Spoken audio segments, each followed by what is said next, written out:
Welcome back. The conversations continue here in Davos 2025. The temperature certainly dropped here. It's much colder today than it was over the last 2 days. But the mood does reflect a sense of optimism on the back of what is happening in the US. From a business standpoint, the world is still dealing with the announcements that have come in overnight with some degree of nervousness and trepidation because we still have to see the details. PwC puts out a global CEO survey in Davos and has been doing that for many, many years. It talks about the global outlook and how confident CEOs feel about the year ahead. Joining me now are the two gentlemen from PwC, the global chair as well as the India chair, Mohamed and Sanjeev. Many, many thanks for joining us here on CNBC-TV18. Let me start by talking to you about the CEO survey that you have put out. And it's surprising to me, while no surprises, the US is on the top spot, but India at number 5 with the UK, Germany and even China ahead of us. Does that surprise you? The numbers are very similar from what we had the years before when it comes to the critical destination for foreign direct investment. So no surprises with the US with all the innovations that are currently happening. I would tell you though, although India is number 5, as I just mentioned, India continues to be on top of the agenda of many of our clients that have either companies, markets, but also investment that are making in India. But we're perplexed by the fact that India remained number 5. But I will tell you, India is still on the top of the agenda for many, many of the companies that we serve around the world. Well, that's good to hear. But Sanjeev, you know, what do you attribute this this perplexing result to? Because at this point in time, if you look at what's happening in Germany with the economy, with the elections, or you look at what's happening in the UK or even China, you know, it seems hard to imagine that they're better positioned from an FDI perspective than us. Yeah, well, I mean, I think as you and Mohammed have already said, I think it's a bit surprising that we are number 5. I think it's you know, you look at glass half full, half empty, and I think that's something that for us to ponder over. I think if you look at the trajectory of particularly the global capability centers in India, if you look at some of the investments that India has made in some of the new energy areas, new areas like semiconductor, trying to sort of make sure that there is import substitution and also exports, you would find it even more surprising. But then I think we must take it as a bit of a reality check. I think the question really is that when we're talking about manufacturing, what's really the value addition that we are having? When we're talking about manufacturing as well as services, and now with AI and others coming in, what is the amount of time that we are spending on R&D and innovation? And when it talks about services, you know, are we trying to skill ourselves enough, and are we trying to reskill ourselves enough? I think these are some of the areas that we must think through. If I certainly believe that India should be positioned better than number 5. But I think this is a bit of a reality check, and I think if some of these areas are focused, we could do better. You know, Mohammed, you said that India is very much on the top of the agenda in the conversations that you're having with your global clients. You know, what are they talking to you about when they speak about India specifically? Are there any sectors in particular that they're most excited about? I mean, you bring the PwC Global Board to India in 2025, so what looks exciting to you? What looks exciting to us is now India has always been a destination for talent, the global capability center for many of our clients, a great services industry, and talent in India is being leveraged around across the world, pretty much. Now what we're seeing is that the rest of the world is now looking at India as a manufacturing center, a center of production, which requires new skill sets, but manufacturing is now coming to India. So having an economy that is both a services economy and a product-based economy, a manufacturing economy, is going to be critical. And that is what our clients today are looking into India to understand that it is a big market where many clients are looking at India now and a new manufacturing center for the world. Well, that's good to hear. I'll come back to India in a bit, but let's talk about the US and let's talk about President Trump now in office. And as promised, he has hit the ground running, and a spate of executive orders have been inked, including one to drill, baby, drill. And we've got some drilling happening here in Davos. So that probably is something that you can hear over our audio because there's a lot of drilling happening here for some reason. But what did you make of the announcements overnight? At this point in time, seems like largely along expected lines, or what is your big takeaway? No surprises there, because the first thing to acknowledge that President Trump was elected by the people of the U.S. by a landslide. And a lot more executive orders might be coming. The question is not what executive orders are going to come, is what the private sector is going to do about the executive orders.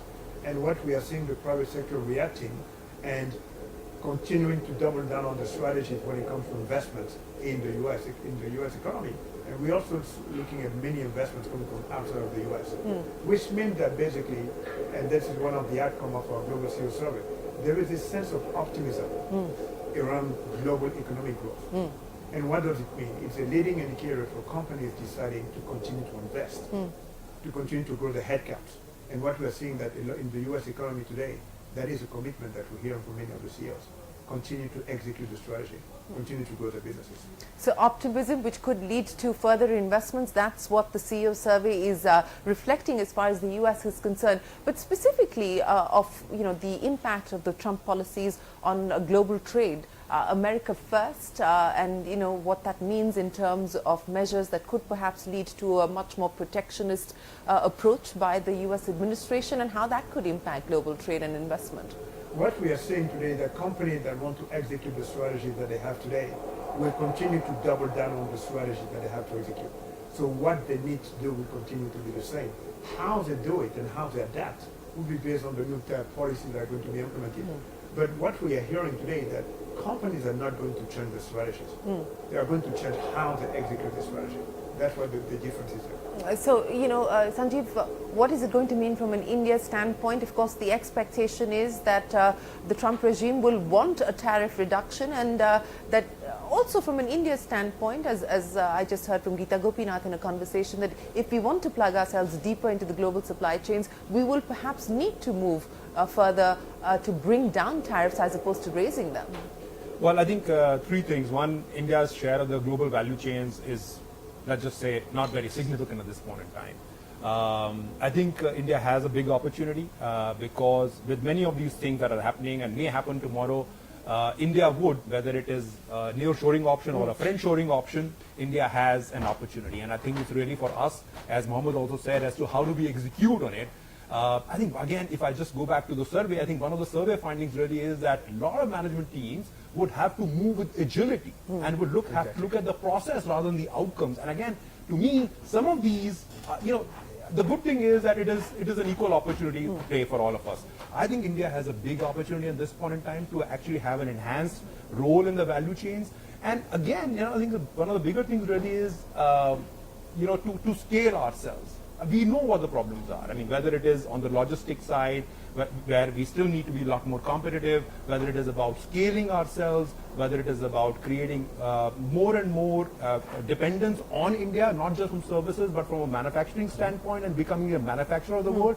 We know all of that. Today, I believe that some of the geopolitical changes might favor us. It's a question really on how quickly we can adapt to it and respond to it. Yes, that certainly is an opportunity that perhaps we should be leveraging through 2025. But Mohammed, let's talk about some of the global disruptions that we are seeing, especially linked to technology and AI, and big spends being made by companies on that. What are your clients telling you? Are they making the pivot to being more AI-led, AI-driven? What are we talking about in terms of incremental spends that could enable that? AI is very interesting because when we think about AI, it's not just about the technology itself, the ecosystem of AI. And when we are interacting with large corporations around the world, it's around how do they want to play in that ecosystem about artificial intelligence. Do they want to be in the technology sphere when they have to build large language models, for example, like the big technology companies? Do they want to build semiconductors because there is no AI with that processing power? Do they want to build data centers? Is that a real estate play? Is that an energy play? So the investment in the AI is an investment in ecosystem along that full value chain, not just in the technology of AI. So yes, investment will continue to be made in that AI ecosystem, all the way to investment into energy. That's what we're hearing today. So job creation because of AI, AI ecosystem, is definitely going to increase. Job creation will Absolutely. increase, not job displacement or job reduction. What we have seen in the past, every time we have had a technology inflection point, you have net job creation. And the net job creation might not be in the industry that is ready at technology. As I just mentioned, you will have net job creation in energy, in real estate, in data center management, etc., not just in large language models or the people adopting AI. Net technology is good for the economy because it lifted everybody else across multiple sectors. What's the story in India? What's the survey telling you in terms of the readiness, the adoption rates as far as moving to AI-driven models in India? So I think two things stand out. One, I think a lot of Indian businesses want to integrate AI into both their technology processes as well as their business processes.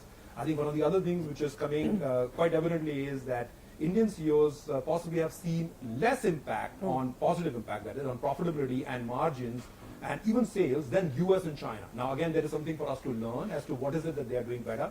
But clearly the feedback is maybe just the scale of adoption. Scale of adoption is key one. And I think the one thing which I think the Indian CEOs are currently missing is, if I read the survey well, is the trust in AI. I think they're still building trust in AI. I think we still have some work to do. Only 1/3 of the CEOs seem to believe that they can trust AI fully, and I think that's an opportunity as well. Well, let's talk about what's happening at PwC. You've taken over as the new chairman. From a professional services standpoint, as you look at the world today, what kind of reinvention do you expect, PwC to have to make? You know, the first thing that we have to do is to have to be very much aware of the changes that are happening around the world.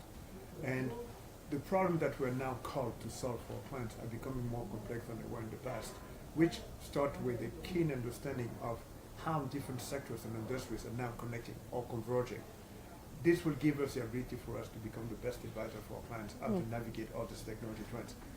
I will tell you, for us, I believe the future is bright. The reason why, because we are seeing all of the changes that are happening around the world. And as we get from the Global CEO Survey, there is optimism out there with many of the CEOs. There is great optimism also within PwC. And I just mentioned that you're going to be bringing the global board to India in 2025. What is it that you hope to achieve at the end of that? I think it's always good to see what's happening in India, to see India rising. Well, and I hope that that you can showcase the India story to them when you do bring them to India. But from a PwC India point of view, in terms of hiring, in terms of expansion, what does 2025 look like? Well, Shereen, we're already at 28,000 people, just PwC India, and together with the teams that serve our broader network, I think that's another 25,000 people. So we're in excess of 50,000 people. I think if the Indian CEOs are going to be so optimistic about the future, I have to follow in line. I am very, very optimistic and sanguine about the opportunity in India with Indian clients, etc., with the way that they're dealing with transformation, the way they're trying to reinvent their businesses. So I would think three things will stand out for us. One, certainly there'll be more hiring, no question about it.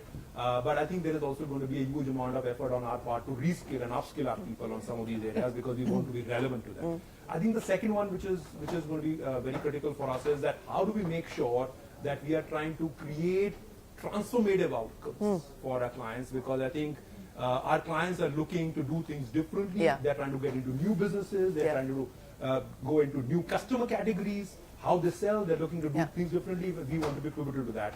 And the third, last but not least, Yes. we want to continue to be the ones who create more trust in society and create trusted outcomes, because unless we are trusted, no outcomes are possible. No, that is true. But what is your mandate, as you steer PwC through a period of uncertainty, but also opportunity? What is it that you would like to focus on?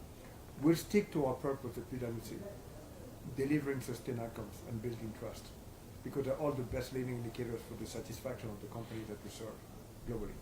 Well, we wish you the very best of luck with that. So the headline for 2025, before I let you go? Optimism. Optimism. And Sanjeev, would you concur? Yes, absolutely. And making sure that we are able to execute on it, not just strategize, but execute well. Well, we hope that the optimism delivers on the ground through the year. But Mohammed and Sanjeev, it's been an absolute pleasure. Thank you very much for joining us here in Davos.